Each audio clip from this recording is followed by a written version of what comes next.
نحمده ونصلي ونسلم على رسوله الكريم اما بعد فاعوذ باللہ من الشیطان الرجیم بسم اللہ الرحمن الرحیم السلام علیکم ورحمۃ اللہ وبرکاتہ۔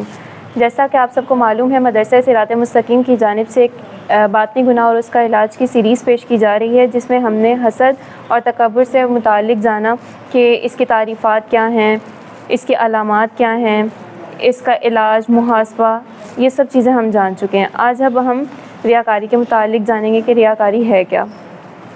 ریاکاری باطنی گناہوں میں سے ہی ایک بیماری ہے جس کا تعلق ہمارے دل سے ہے۔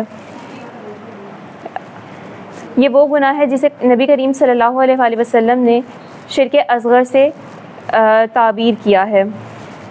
رسول اللہ صلی اللہ علیہ وآلہ وسلم نے ارشاد فرمایا، مجھے تم پر سب سے زیادہ خوف شرک اصغر کا ہے۔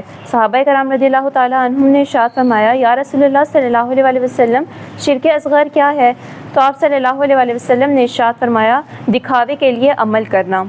بروز قیامت جب اللہ تبارک و تعالیٰ اپنے بندوں کو ان کے اعمال کا بدلہ دے گا تو ارشاد فرمائے گا کہ ان کی طرف لے جاؤ جن کے لیے تم دنیا میں عمل کیا کرتے تھے، بس دیکھو کہ تمہیں ان کے پاس سے اجر ملتا ہے یا نہیں۔ تو اب ہمیں اپنا محاسبہ کرنا چاہیے کہ ہم جو تھوڑے بہت اپنے اعمال کرتے ہیں دنیا میں، تو کہیں وہ ہم لوگوں کے لیے تو نہیں کر رہے۔ اگر ہم کر رہے ہیں تو ہمیں اس کو اس سیریز کے اکارڈنگ چلتے ہوئے دیکھنا چاہیے کہ اس میں ہمیں علاج بھی بتایا جائے گا، اپنا محاسبہ بھی کروایا جائے گا، علامات بھی بتائی جائیں گی۔ تو اگر ہمیں وہ چیزیں پائی جا رہی ہیں تو ہمیں اس کو دور کرنا چاہیے۔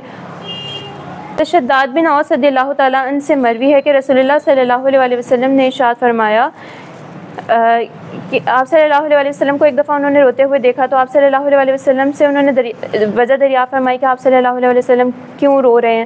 تو آپ صلی اللہ علیہ وسلم نے ارشاد فرمایا، بے شک مجھے اپنی امت سے شرک کا خوف ہے، اور یہ شرک اصغر ہے جس میں وہ چاند، سورج، ان سب کی پوجا نہیں کریں گے بلکہ اپنے عمل میں ریاکاری کریں گے۔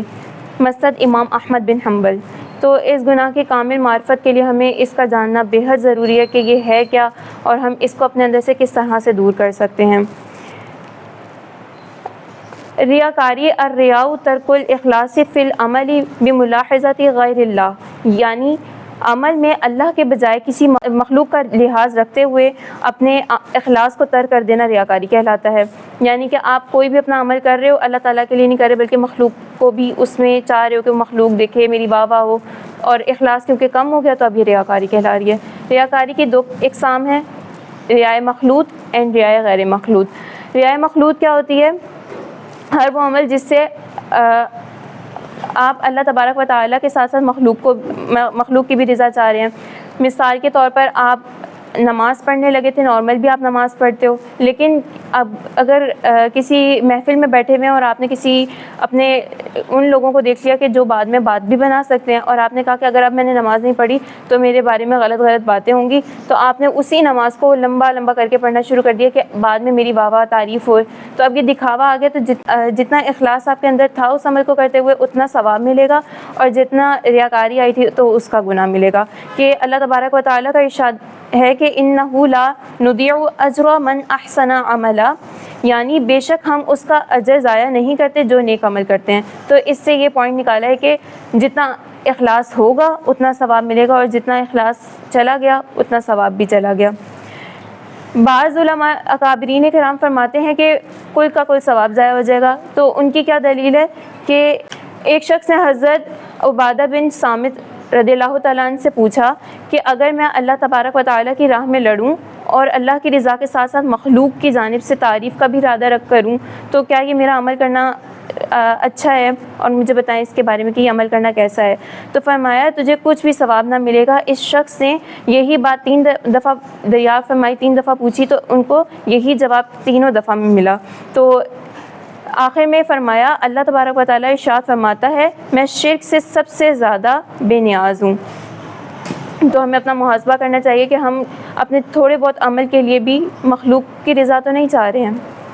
پھر دوسری کنڈیشن آتی ہے ریاء غیر مخلوط۔ ریاء غیر مخلوط سے مراد یہ ہے کہ آپ اللہ تبارک و تعالیٰ کی خاطر کوئی بھی عمل نہیں کر رہے بلکہ پورا کا پورا آپ مخلوق کی طرف سے رضا چاہ رہے ہو کہ مخلوق میری واہ واہ کرے۔ مثال کے طور پر آپ بالکل بھی نماز نہیں پڑھ رہے تھے، لیکن آپ نے دیکھا کہ اب میں کسی ایسی گیدرنگ میں بیٹھا ہوں، اگر میں ابھی ان لوگوں کے بیچ میں اٹھ کے نماز نہ پڑھی تو میرے بارے میں غلط باتیں ہوں گی، تو آپ نے اس شرمندگی سے بچنے کے لیے اٹھ کے نماز ادا کرنا شروع کر دی. ابھی بھی دل میں یہ نہیں ہے کہ میں اللہ کے لیے پڑھ رہا ہوں. تو اب کیونکہ یہاں پر بالکل بھی اللہ تبارک و تعالیٰ کے لیے نہیں ہے عمل, تو اس لیے اس میں کل کا کل گناہ ہے اور ثواب نہیں ملے گا, اور اس میں توبہ بھی واجب ہے. اسی طریقے سے کچھ شریعت کی طرف سے کنڈیشنز ایسی ہوتی ہیں جس میں ہمیں دکھاوا کرنے کا حکم دیا جاتا ہے, جیسے جس کو ہم شرعی اجازت بھی کہتے ہیں کہ ہمیں وہاں سے شرعی طور پر اجازت حاصل ہو جاتی ہے. جیسے ہمارے پاس ایک حضرت عائشہ رضی اللہ تعالیٰ عنہ سے مروی ہے کہ آپ صلی اللہ علیہ وسلم نے ایک مرتبہ صحابہ کرام رضی اللہ عنہم کے پاس جانے کا ارادہ فرمانے کی غرض سے گھر سے نکلنے لگے تھے کہ انہوں نے ایک مٹکے میں پانی موجود تھا اور اس میں اپنا عکس دے کر امامہ مبارک درست فرمایا. تو حضرت عائشہ صدیقہ رضی اللہ تعالیٰ عنہ فرماتی ہیں یا رسول اللہ صلی اللہ علیہ وسلم آپ بھی؟ تو آپ صلی اللہ علیہ وسلم نے ارشاد فرمایا ہاں, بے شک اللہ اپنے اس بندے کو محبوب رکھتا ہے جو اپنے مسلمان بھائیوں کے پاس ملنے کے لیے جائے تو زینت اختیار کرے.